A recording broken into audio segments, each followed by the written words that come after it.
এটা মনে করছে না। তো আমার কথা হলো কি, যে আজকে এই যে আমরা খেলাধুলার আয়োজনগুলি কেন করি এই জন্য তরুণদেরকে আজকে নানান ভাবে কিন্তু তাদের তারুণ্য শক্তি কিন্তু ধ্বংস হয়ে যাচ্ছে।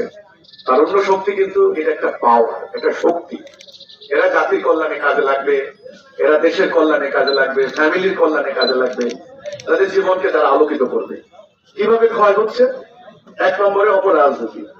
এই অপরাজনীতির কারণে, চাপাবাজের রাজনীতির কারণে আমাদের তরুণরা রাজনীতির হাতিয়ারে ব্যবহার করছে। এটা আমরা হতে দিতে পারি না, তাই না? তারুণ্য শক্তি দুনিয়াকে লিড দিলে তারা অপরাজনীতিতে নিজেদের শক্তি সামর্থ্য ক্ষয় করে যাচ্ছে।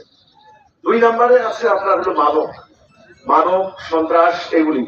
তো মাদকতা এমন একটা মারাত্মক আকার ধারণ করেছে, সীমান্তের ওই পার থেকেও পরিকল্পিত ভাবে আমাদের জাতির ভেতরে মাদকতা ঢুকিয়ে দেওয়া হচ্ছে। তিন নম্বরে হলো উগ্রবাদী কর্মকাণ্ড। এই যে উগ্রবাদী কর্মকাণ্ড, ধর্ম বিশ্বাসকে ভুল খাতে ব্যবহার করে মানুষের ধর্মীয় সেন্টিমেন্টকে, ইমানকে হাইজ্যাক করে নিয়ে একটা গোষ্ঠী জাতি বিনাশী কর্মকাণ্ড ঘটাচ্ছে।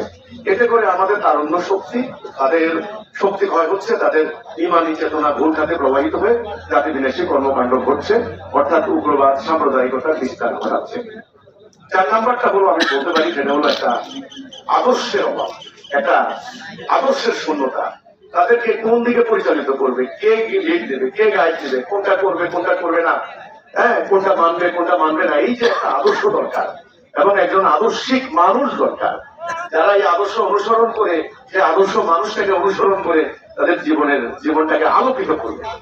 এই সমস্ত অনুপস্থিতির কারণে আমি এক নম্বরে বলেছিলাম অপরাজনীতি, দুই নম্বরে বলেছিলাম মাদকতা, তিন নম্বর বলেছিলাম ধর্মের অপব্যবহার, চার নম্বর বলেছিলাম আদর্শের অভাব।